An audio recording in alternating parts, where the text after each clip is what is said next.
इसमें आपका अगला प्रश्न है, वो इस प्रश्न में कहते हैं कि कैपिटल आर प्रतिरोधों को, कैपिटल आर ओम के एन प्रतिरोधों को पहले श्रेणी क्रम में जोड़ने पर तथा फिर पार्श्व क्रम में जोड़ने पर यदि तुल्य प्रतिरोध आर एस व आर पी हो तो सिद्ध कीजिए कि R S minus R P equal to N square minus one bracket में आर अपॉन एन, है ना। सिद्ध करने वाला क्वेश्चन है, तो क्वेश्चन में ही इन्होंने आंसर दे दिया। काटफिट करेंगे, कैलकुलेशन करेंगे तो इनको ये प्राप्त होना चाहिए।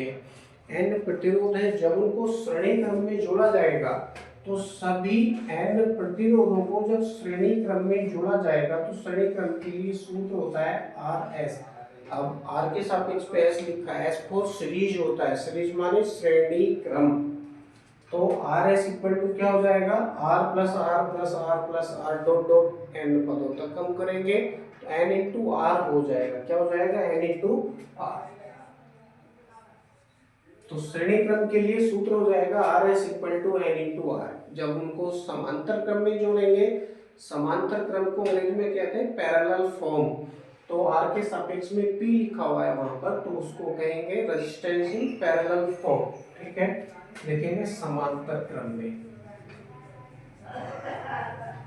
तो समांतर क्रम में क्या सूत्र होता है, वन अपॉन आर पी कर लीजिए इसको पैरेलल फॉर्म में, नो प्रॉब्लम। इक्वल टू क्या सूत्र है, one upon R one plus one upon R two plus one upon R three plus dot dot dot N पदों तक। कितने पदों तक, एन पदों तक। तो क्या हो जाएगा, इसको मैं लिख सकता हूं एन बटे आर, एन बटे आर में इसको लिख सकता हूं। अब पलट लीजिए इसको या करके, क्या प्राप्त होगा, R P equal to R बटे एन, आर बटे एन, ये हमको प्राप्त हो जाएगा कुछ इस तरह से। अब वो कहते हैं प्रश्न में are S minus R P लिखेंगे प्रश्नानुसार। अब इसको समीकरण आप मान लीजिए एक और इसको मान लीजिए समीकरण नंबर दो। चाहे तो बिना समीकरण मान के भी आप इसको कर सकते हो। अब बिना समीकरण मान के आप करोगे तो प्रश्न अनुसार लिखना होगा, और यदि आपने इसको समीकरण नंबर एक में समीकरण नंबर दो मान लिया है तो प्रश्न अनुसार लिखने की आपको आवश्यकता नहीं है। आप सीधा क्या लिखेंगे, समीकरण एक में से समीकरण दो को घटाने पर, यदि आप घटाएंगे तो क्या प्राप्त होगा, मैं लिखता हूं यहाँ पर समीकरण एक माइनस समीकरण दो। यदि मैं ऐसा करूंगा तो मुझे क्या प्राप्त होगा, जरा देखते हैं। R S minus R P equal to N into R, N into R minus R बटे एन। अब इसमें से इसको हम घटा लेंगे, क्या हो जाएगा, एन से इसका मल्टीप्लाई करेंगे माइनस आर बटे एन, तो बराबर एन से एन का मल्टीप्लाई करेंगे तो N square R minus R पूरे के बटे एन। कुछ इस तरह से ये इक्वेशन आपकी हो जाएगी। ठीक है, अब हम क्या करेंगे, ये चल गया है R S minus R P.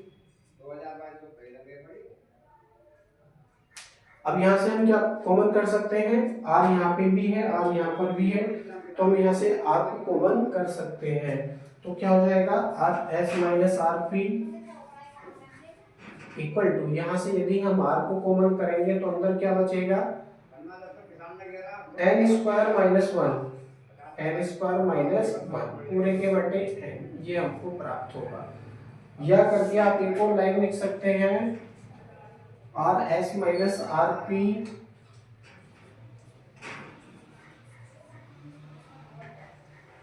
R S minus R P equal to R upon N,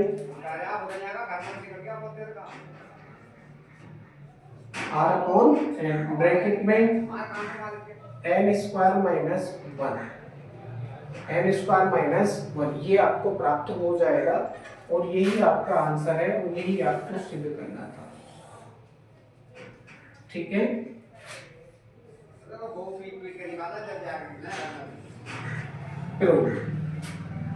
are S minus R P equal to R upon N bracket में एन स्क्वायर माइनस 1। ओके, यहाँ आने के पश्चात यह प्रश्न आपका कंप्लीट हो जाता है। अब आप ये सोच रहे होंगे कि हमने समीकरण 1 में से समीकरण 2 को क्यों घटाया, क्योंकि हमको are S minus R P प्राप्त करना है। R S minus R P हमको प्राप्त करना है। अब are S minus R P करने के लिए समीकरण 1 में से 2 को ही घटाना होगा। समीकरण 2 में से समीकरण 1 को घटाकर आप ऐसा नहीं कर सकते। तो समीकरण 1 में से समीकरण 2 को घटाने का तात्पर्य केवल इतना है कि आपको एलएचएस में are S minus R P प्राप्त करना था। बाकी सारी कैलकुलेशंस आपकी स्वयं हो जाती हैं। तो यहाँ आने के पश्चात ये प्रश्न आपका कंप्लीट हो जाता है।